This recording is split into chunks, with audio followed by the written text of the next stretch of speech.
ابصار عالم صاحب ہمارے ساتھ موجود ہیں، سینئر تجزیہ کار۔ ابصار صاحب، اہم مقدمہ ہے، اہم درخواست ہے جس پر سماعت جاری ہے۔ دہشت گردی کے خدشات اور شرپسندوں کے کسی بھی قسم کی انوالومنٹ سے بچنے کے لیے کہا جا رہا ہے کہ ایک ہی ساتھ انتخابات کرائے جائیں، مرحلہ وار نہ کرائے جائیں۔ وزارت دفاع کی جانب سے رپورٹ جمع کرائی گئی ہے جس پر اب یہ درخواست پر سماعت ہو رہی ہے، کل تک ملتوی ہوئی ہے۔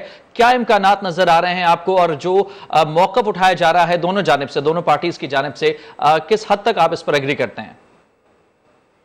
دیکھیں، میرے ایگری کرنے نہ کرنے سے تو کچھ نہیں ہوگا، اور لیکن مجھے تو اس بات کی سمجھ نہیں آ رہی کہ سپریم کورٹ پنچایت کیوں بننا چاہ رہی ہے اور مسلسل پنچایت سی کا کام کیے جا رہے ہیں۔ انہیں اپنا کام کرنا چاہیے جو ان کو آئین اور قانون کے مطابق دیا گیا ہے، اس میں وہ جو فیصلہ وہ دیں۔ اب دیکھیں نا، اگر سپریم کورٹ کے 3 ججز جو ہیں وہ تمام سیاسی جماعتوں کو کہہ رہے ہیں کہ اپنے اختلافات ختم کر کے بیٹھ کے بات کریں، سپریم کورٹ کی بات نہیں کر رہی ہے۔ سپریم کورٹ کا یہ مینڈیٹ نہیں ہے۔ سپریم کورٹ کے اپنے ججز، اپنے اندر جو اختلافات ہیں وہ تو اکٹھے بیٹھ کے نئے کام جس کے لیے اپیلیں کر رہی ہے، جس کے لیے بار بار کہہ رہی ہے کہ آپ اپنے اندر کے اختلافات دور کریں۔ آپ مجھے بتائیں، ایک ثالث کے اپنے گھر کے اختلافات ہوں تو وہ میری صلاح کسی اور سے کیسے کروا سکتا ہے جب وہ اپنے گھر کے اندر صلاح نہیں کر سکتا؟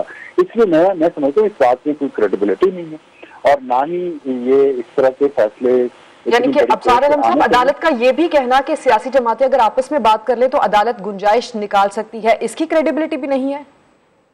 یہ تو اور ایک عجیب بات ہے، مطلب یہاں بارگیننگ ہو رہی ہے کہ ہم قانون کو موڑ لیں گے۔ کوئی گنجائش نکالنے کا کیا مطلب ہے؟ کہ آپ قانون کو موڑ لیں گے، آئین کی شک کو کسی کو موڑ لیں گے؟ کوئی موم کی ناچ ہے کہ جس کو جدھر مرضی دل چاہا تو گنجائش نکال دی؟ اس کا مطلب ہے کہ یہ چیزیں گنجائش تو پھر نکالی جا سکتی ہے نا۔ تو یہ بارگیننگ ہو رہی ہے کہ اگر آپ نہیں یہ کریں گے تو ہم گنجائش نہیں نکالیں گے، اگر آپ یہ کر لیں گے تو ہم گنجائش نکالیں گے۔ یہ وہی بالکل بات ہے کہ اگر آپ میری مرضی کے ججز کو لے آئیں گے تو ہم آپ کو اس کے بدلے میں یہ دے دیں گے، اور اگر آپ میری مرضی کے ججز کو سپریم کورٹ نہیں لائیں گے تو ہم آپ کے خلاف یہ فیصلہ دے دیں گے۔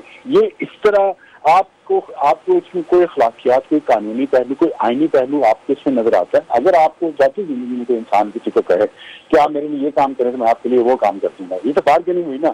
اچھا ابصار عالم صاحب، ایک چھوٹا سا سوال، یہ سارا معاملہ چونکہ آپ کے سامنے ہے، یہ معاملہ سیاسی طور پر زیادہ الجھا ہوا ہے یا آئینی اور قانونی طور پر زیادہ الجھا ہوا ہے؟ یہ معاملہ سیاسی تھا، اس کو عدلیہ نے اپنی انا کی خاطر اس کو بہت سنگین بحران میں مبتلا کر دیا ہے، اور میں یہ بات اس لیے کر رہا ہوں کہ یہ سیاسی بحران تھا کہ جب پنجاب اسمبلی میں نو کانفیڈنس موشن ہوئی اور اس میں جو 63A کا فیصلہ سپریم کورٹ نے دیا، ری رائٹ کیا آئین کو، وہاں سے سارا یہ فساد شروع ہوا ہے۔ کیونکہ وہ اگر پرویز الہی چیف منسٹر نہ بنتے تو اسمبلی ڈیزالو نہ کرتے، وہ چیف منسٹر بنے ہی اسمبلی ڈیزالو کرنے کے لیے تھے۔ اسمبلی انہوں نے ڈیزالو کر دی، اب 1 یا 2 اسمبلی، اب تو خیر ایک ہی صرف پنجاب اسمبلی کی بات ہوتی ہے۔ صرف پنجاب اسمبلی کے الیکشن سب سے پہلے کیوں ہو، اس کی وجہ تو کوئی بتائی جائے نا، کوئی ریزن بھی ہوتی ہے نا اسمبلی ڈیزالو کرنے کی۔ رات کو خواب آیا، چیف منسٹر کہہ رہا ہے میں نے اسمبلی ڈیزالو نہیں کرنی، لیکن ایک لیڈر کو رات کو خواب آیا اور اس نے کہا اس کو ڈیزالو کر دو۔ ان کے پولیٹیکل آبجیکٹو سے، ان پولیٹیکل آبجیکٹو میں یا پولیٹیکل ٹرفل میں کورٹ کو آنے کی کیا ضرورت تھی؟ میرا یہ سوال۔ ابصار صاحب، اس میں آپ یہ بتا دیجیے گا، تمام تر جو معاملات چل رہے ہیں، یہ جو اختیارات یا پھر مفادات کی جو ایک رسہ کشی چل رہی ہے، یہ جاری رہے گی یا پھر کوئی وے فارورڈ، کوئی درمیانی راستہ نکلتا آپ کو دکھائی دے رہا ہے؟ دیکھیں جی، یہ اگر تو ذاتی مفاد ہوں گے، ذاتی انا ہوگی تو یہ جاری رہے گی، لیکن اگر آئین، ملک اور قانون کے لیے بات کو کرے گا تو یہ بحران حل ہو سکتا ہے۔ ابھی دیکھیں آزاد کشمیر میں وزیر اعظم کو انہوں نے نکالا ہے تو اس کے بعد ایک پٹیشن ہوئی ہے وہاں کورٹ میں کہ یہ اسمبلی ابھی تک فیصلہ نہیں کر سکتی۔ عدالت نے کہا ہم پارلیمنٹ کے معاملات میں دخل اندازی نہیں کر سکتے۔ وہ چھوٹا سا علاقہ ہے نا آزاد کشمیر، وہاں پہ انہوں نے اتنی اچھی اگزامپل قائم کی، سپریم کورٹ تو بہت بڑی ہے۔ اور پھر میرا کوشچن تو وہی ہے کہ صرف چند ایک ججز یہ فیصلے کیوں کر رہے ہیں؟ تمام ججز کیوں نہیں ہے؟ فل کورٹ کیوں نہیں ہے؟ سینئر ججز کیوں نہیں ہے؟ فل کورٹ نہیں بنانی تو سینئر ججز کیوں نہیں تھے؟ اور پھر ایک سیاسی معاملے کو سپریم کورٹ کیوں بار بار خود سو موٹر لے کے کیوں اٹھاتی ہے؟ ہر سیاسی معاملے میں سپریم کورٹ کیوں گھستی ہے؟